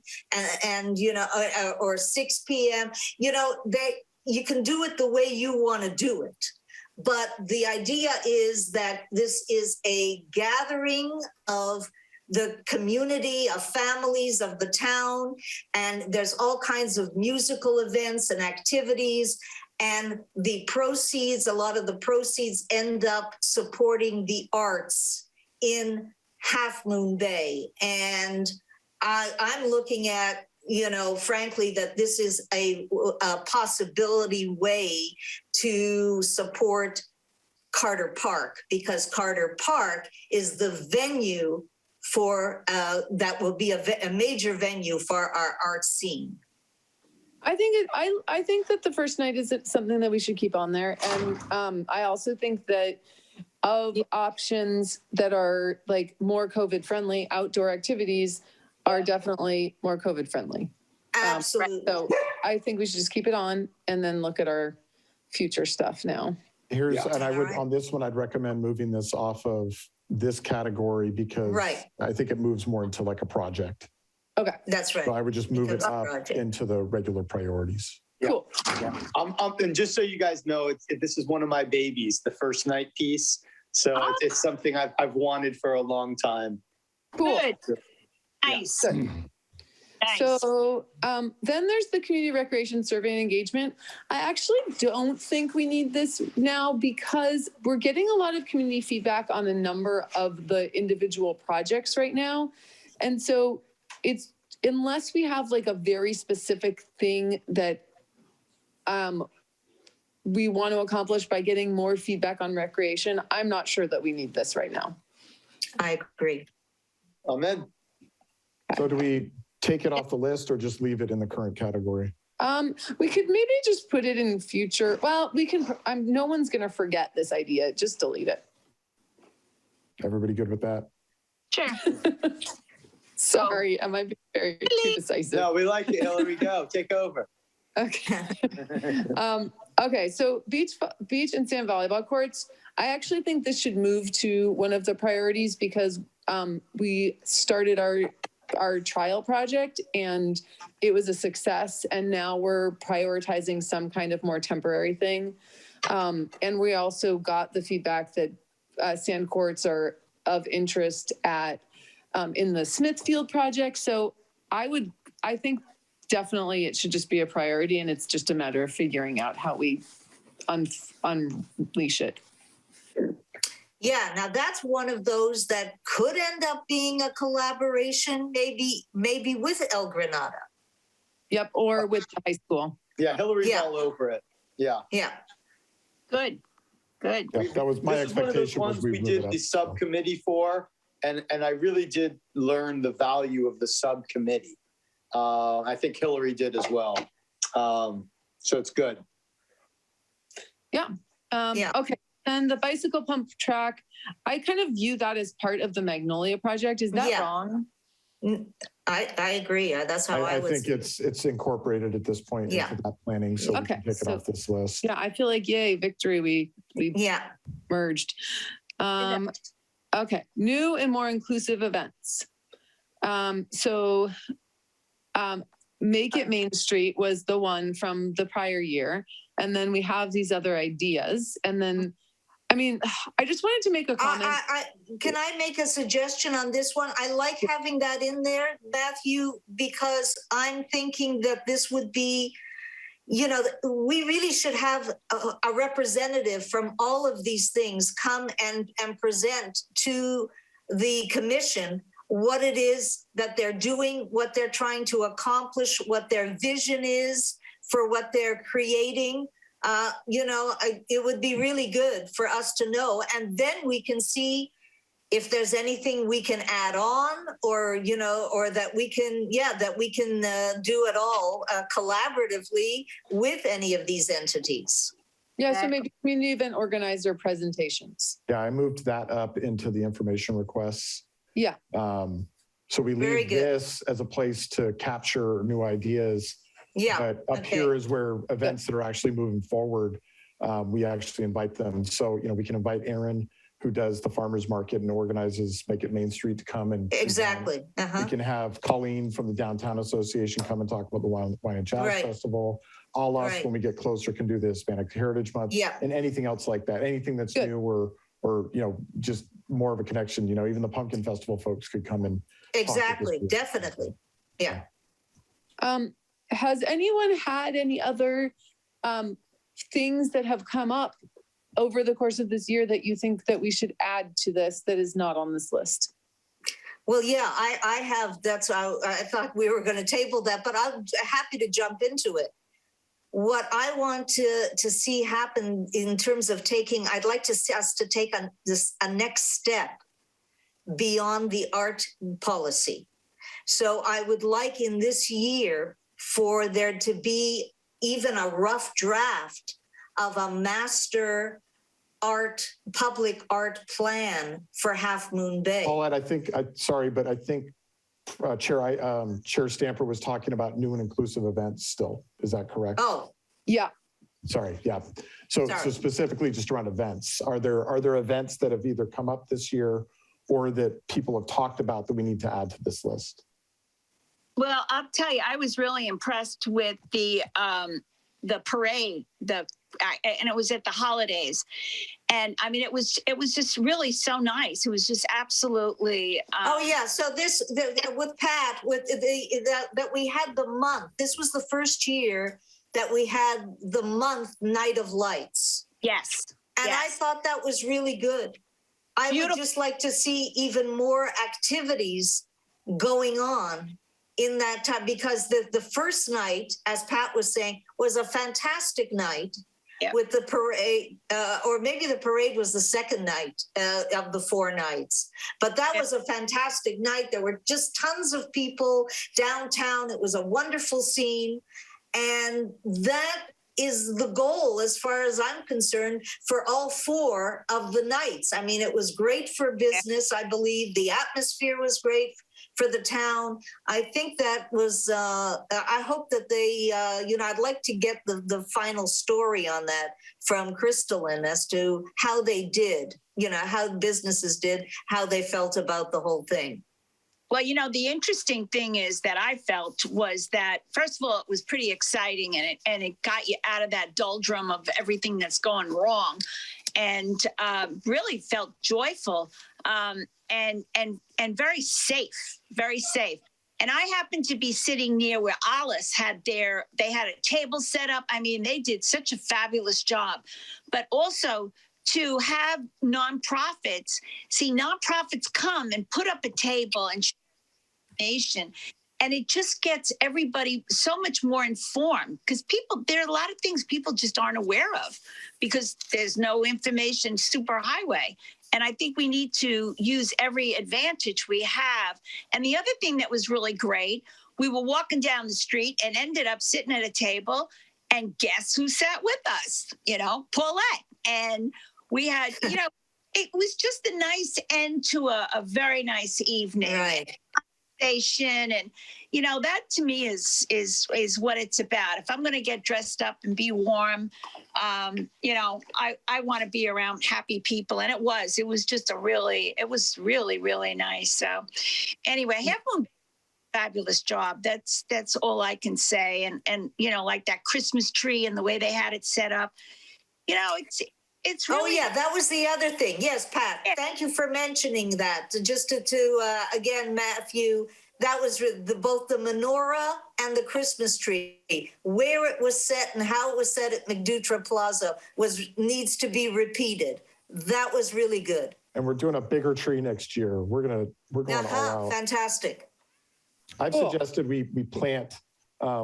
Create a Christmas tree farm, a city Christmas tree farm at the corporation yard, where we plant some trees every year, so that each year we get to pick the biggest one and cut it down and put it up, and then plant a new one, and kind of have this sustainable cycle of giant Christmas trees. Oh, but it could be made into a whole ceremony. Oh yeah, definitely. I love that idea, Matthew. Let's do it. Hey, all the redwood trees at Carter Park were planted by Rob, one of our maintenance workers, when he was like 21, right out of high school, just started working for the city, and he planted them. And now we've got this beautiful forest of redwoods by the creek. You could also plant a tree that just stays there all year long. Well, except that's our fountain. Oh, okay. Yeah, and wouldn't that be a wonderful thing for Earth Day if we had some kind of thing where people, were planting trees? Yeah. Yep. I do think that plaza, like the biggest struggle that I have always had with it has been that it lacks the amount of greenery that I would like to see. And a big cool tree would be very cool on there. But in any event, I like the ceremony idea too. But I was just thinking about all of these cool alternative Christmas things recently, and one of them was like keeping real trees around year round and then decorating them. Okay, so Yeah. perhaps then when we talk about any, we can go through each one of these items next month as well to finalize. So if there are other events that we want to do, or we remember things, we can add to them now that we'll have this to jog our memory. Right. Would it make sense to then at this point just sort of stop with this list and then maybe create the next bullet, which is new priorities and like bullet category, yeah. And then next time we do this, yep. Yeah. And That sounds good. everyone should come with thoughts of new priorities or just new angles on existing priorities. Right. And I don't think we need like lots of them, but we should just make sure we're not missing anything.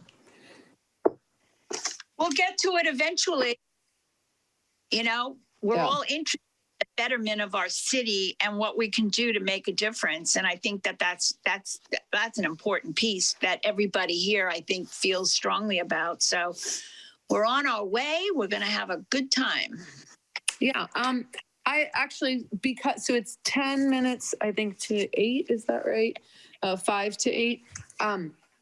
What else is on the agenda, Matthew? Actually is the end of the agenda. Just we'll talk about future items, and I've already shared most of them, and then any report outs that you as commissioners have. So I will just say that because we've just been talking about this, I do invite people to just like quickly shout out like ideas that are fresh in your mind right now that you instantly thought of with priorities. Like we could maybe spend just 5 minutes. We don't go into detail, but just like, so Matthew has it on there. Okay, hold on, I closed it, so let me get back in there. Is that okay with the team? Sure. Okay, I'm back in. Shout away. Okay. Nothing actually came up directly for me, but Paulette, I know you had at least something about the art policy. And yeah, the art policy, that to move this forward to the next level, because the whole idea of making sure we have a public art policy is so that we can get to this next stage, which is to actually, eventually have lots of beautiful public art all over Half Moon Bay. That's the goal. Yeah. And so in terms of, okay, where then, what's the next step that we can bite off in 2022 to help us get to that eventuality? Okay. So, that's really what I'm talking about. Hopefully that includes a rough draft where we've already identified all the places that are possible for public art in the foreseeable, future type of thing, and at least have a rough draft of where that is, identified, and the vision of how things could look or could, possibly, have some kind of rendering of something like that. We're talking about a draft of a master plan, an arts master plan. Yeah. Mm-hmm. Oh, yeah. Okay. I just had additional thoughts on trail stuff and thinking about trail connections and ways to keep working on trail expansion. But that's really have. Well, one of the things, Hillary, I agree with you 100%, is to have a trail map, Mm-hmm. And also too, and it came up in a conversation with one of my neighbors, is to have a plot plan or a map of our parks, where do you park? And, what do you do? And so I think that's kind of an important piece, that the information is available, and have it on the city's website as well. so you don't have to go get a printed copy. You can actually look it up and see where our parks are and what the amenities are at each park, because each one is a little different. So, Yeah. Okay. I like yeah. that. Good. Okay. That made me feel very like kid in the candy store. So I'm just going to say my other idea. Yes. But Matthew, don't faint. Yeah. So my other idea is just looking at trails that go from 280 like along, so that they're basically bike trails that are not for cars but for bikes, like the 92. So, and then to go along with that is a gondola that goes from 280 to Main Street. Because I think that the combination of letting people bike over the hill and avoid we see all the bikers, right, that go constantly on 92. And I know that the pre-SEMA plan is coming, we're working on that, and maybe that's going to be good enough. But I would just love to see a bike only trail. I have this vision of Half Moon Bay as like a destination biker place where it's so eco-friendly and so fun. Like, it would be so fun to be able to bike over 92. It's actually not that many miles. No, done it. So I really like, and I know that it's, so anyways, that, and then the gondola to help people who can't bike. So there we go. Those are my ideas. Yeah, it could land on that land at Stone Pine that the city owns.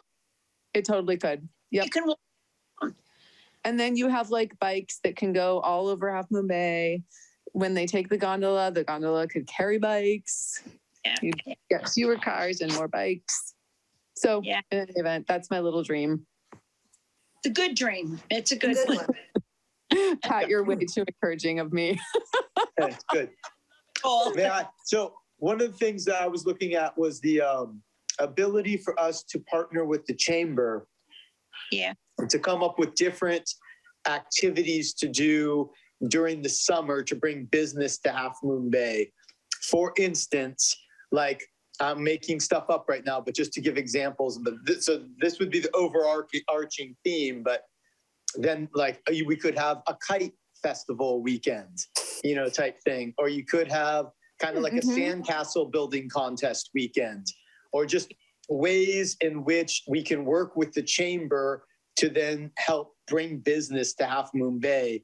And we can partner, and then the businesses maybe could give away some of the gifts for winning some of the prizes for these different events. But that way, from a business community standpoint, there's more business coming to Half Moon Bay, and we assist with kind of the organization of it. I wonder if we could add that even into the events section where we talk about partnering with nonprofits. We also could partner with the chamber. Would that be, would that follow what you're thinking still? Absolutely. Yeah. Okay. Yeah. Yep. Yeah, I think that's great. Haven't really thought that way. Oh, sorry. Go ahead, Paulette. Yeah, no, I was just, commenting. I hadn't really thought in those kind of things, but those kind of things really do draw people and families and, just all kinds of things.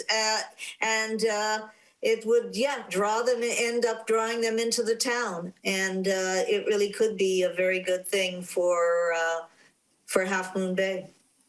Yeah, something Matthew knows, I'm sure, is that what is the traffic like? Like, do we have a certain period of time, like in February, where we don't have the weekend traffic that we have, say, in January or May? And so to really develop having activities around bringing people here, for instance, the marketing piece of it as well, which would be a collaboration between the city and hopefully the chamber, and just have an active community. Mm-hmm. And then the last thing that I have been thinking about, like I know that the Friends of Half Moon Bay clearly think about this a lot, is just ways that the city can in any way support more pool progress. I know that it's definitely not a current priority. At best, it would be a future priority. But I do think, I mean, our whole community has said that they want a pool. And so it feels like wrong to me to just never think about it.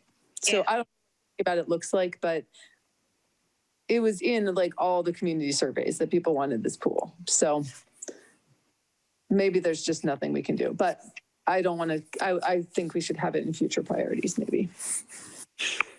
Mhm. Who doesn't want a pool? Well, my sense was that Parks and Rec was not supposed to talk about pool.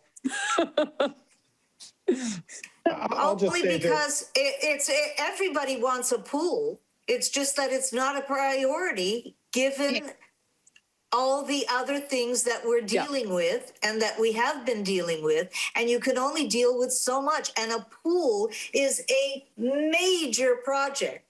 Right. It would probably involve, a ballot, something on the ballot, in terms of funding. I mean, it's like a pool is a major project. I mean, I guess the reason that I thought about it on this call was when Matthew said that there were a lot of grants that are coming up in this moment. And I was like, oh, well, to me, a community pool is very much a health issue of both training, like giving people safe experiences to learn to swim in a beach town where it's actually a very dangerous beach town. No question. But then also just the health benefits of swimming are so enormous. And so then when he said the grants, I was like, oh, well, we don't, like if a pool grant of some kind that would fit with that came up, I would love to have vocalized that I think the community would be in very big support of that. So. Absolutely. I think that's true. Definitely. okay. So I've captured all of the. I just was in a pool today and realized the only way I could move my body in the ways I was moving it is because I was in the water. Yep. And it's a wonderful thing. Yeah. Water is especially for seniors. We always think the kids, but seniors are the people who really need a pool. Yeah, I mean, I think what's so great about a community pool that's a nice pool is just the fact that it's so multi-generational, one of the most multi-generational Absolutely. opportunities. Absolutely. So, yeah. Okay.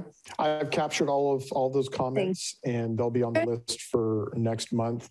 Adam, when you talk with Luis, and Hillary, if you talk with Luis, also let him know that we're going to be talking about priorities at the next meeting. And, so he has a little chance to think about it and prep for that February. No, I'm talking to him later tonight.